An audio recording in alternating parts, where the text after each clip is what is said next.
hit, drive, drive. It's one of the most basic firefighting skills, forcible entry, allowing firefighters to get inside a structure so they can search for potential victims and get water on the fire. And it's just one of the many skills that these recruits are learning during their 16-week academy. The details on what's going on here at the training center and all across the district in this West Metro update. JEFCOM 911, what is the address of the emergency?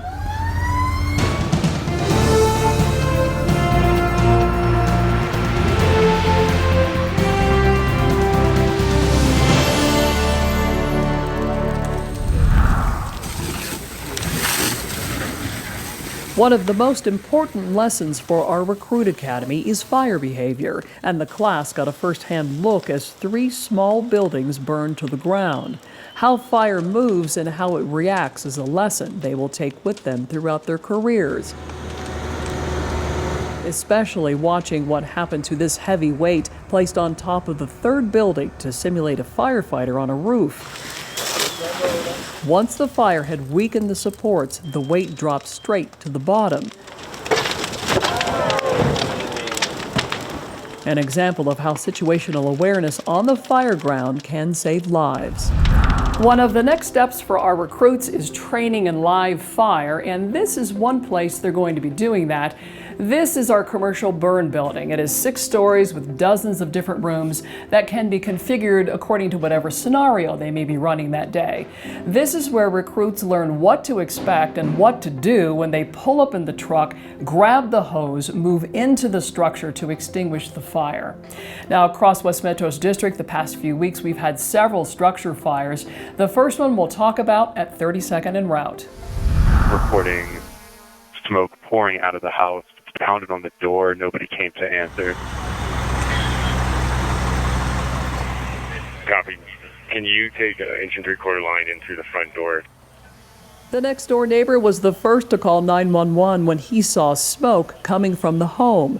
When our crews arrived on scene, smoke was pouring from every corner. Come on, Engine 6. Go ahead, Engine 6. Thermal imager showing a high heat in the basement on the Charlie side. At one point, there was concern that the kitchen floor might collapse, so crews were pulled out. Charlie Division, Engine 6. Engine 6, go ahead. Spongy floor in the kitchen. High heat coming from the floor. Copy. I've seen spongy floor in the kitchen, high heat. The floor did in fact collapse about an hour later.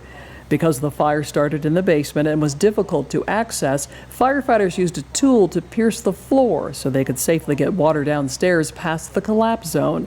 The cause of this fire is undetermined due to the extensive amount of damage.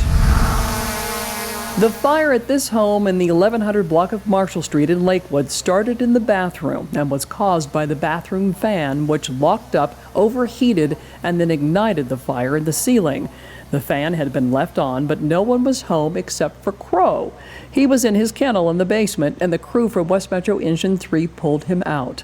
Our investigators see about a half dozen or so of these fires each year, generally in older homes that have older bathroom fans. Newer models have thermal cutoff switches that keep them from overheating.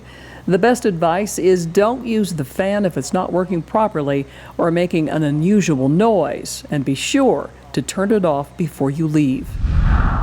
This house fire at 22nd Avenue in Elderberry in Applewood was caused by a natural gas heater on the patio that was connected to the main gas line. The heater potentially malfunctioned, causing around $200,000 in damage. 3 people were home at the time. All were able to get out. Firefighters did rescue 3 dogs and a bird. In this incident, the fire was able to move easily through the home because the front door was left open when residents escaped, creating a chimney effect, basically an airflow from the back to the front, which drew the fire throughout the first floor. Closing the door would have limited the amount of damage. On Colfax and Pierce, an RV misses a turn and crashes into a donut shop. 2 people were injured. The driver of the RV, who was the only person on board, had serious injuries. The second person, a customer who had been sitting at a table inside and was hit directly by the RV and thrown across the room, had just minor injuries. There was also a dog found inside the RV that was rescued by our crews. The dog was not injured. Our technical rescue team worked to shore up the building so that the RV could be removed. In Colorado this summer, we've had quite a bit of rain, so we haven't had many wildfires. But that's not the story for other states. In Texas, they're seeing the worst fire conditions in history, more than 1,600 wildfires since January. We sent 3 crews of West Metro firefighters to Texas, their assignment to be part of initial attack resources. The strategy, to hit a fire hard in the beginning stages with lots of resources so that it doesn't grow and potentially threaten lives and property. West Metro firefighters often deploy to other states to help when they're needed. West Metro Station 10 is just across the way from the training center. It's home to Rescue 10, Medic 10, the collapse truck, and also our fire investigators and Safety Medical Officer 2, or SAM 2. The SAM unit carries an e-bike, as you can see on the back of the rig there. We use it for backcountry rescues. Now, you may have heard some news lately about some accidental fires with e-bikes all across the country. Here's Lieutenant Eric Devereaux with some details on that.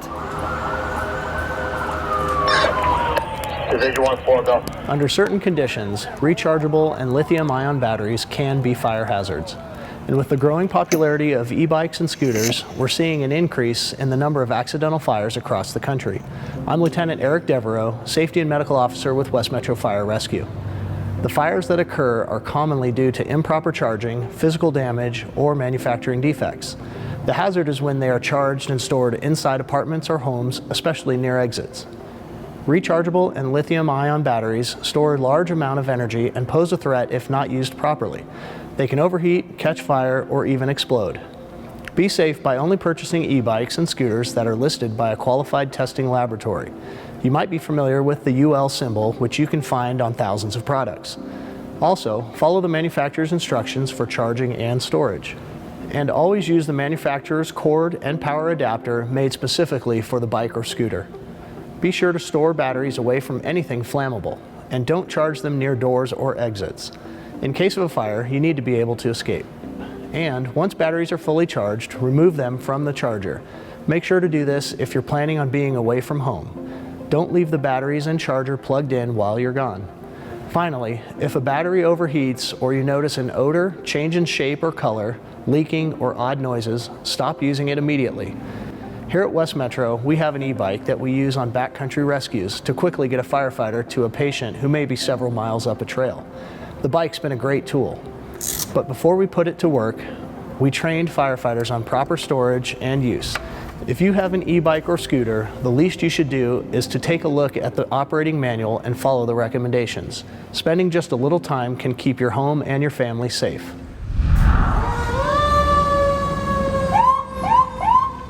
If you've ever seen any of our crews driving around town, you've probably noticed this logo on the side of all our fire apparatus. This signifies that West Metro is an internationally accredited agency. We were reevaluated this year and in August granted reaccreditation through 2027. The process happens every 5 years and focuses on the level of service we provide to our residents and businesses. West Metro also holds a ISO Class 1 rating. There are only 114 agencies in the world that are both accredited and Class 1 rated. Well, if you've ever wanted to get a first-hand look at one of our fire stations or climb aboard one of our engines or our medics, save the date. Saturday, September 24th is the West Metro Family Fire Muster. It's being held right here at Station 10 and at our training center. It's a great event for the whole family with live demonstrations and fun activities for the kids. The muster starts at 10 a.m. and runs until 2 p.m. Again, that is on Saturday, September 24th. And that's just a quick look at some of the things that are going on here around West Metro. For more information on our fire district or to get safety tips for home or work, visit our website, westmetrofire.org. And for breaking news and information, follow us on social media on Twitter, Facebook, Instagram, and YouTube.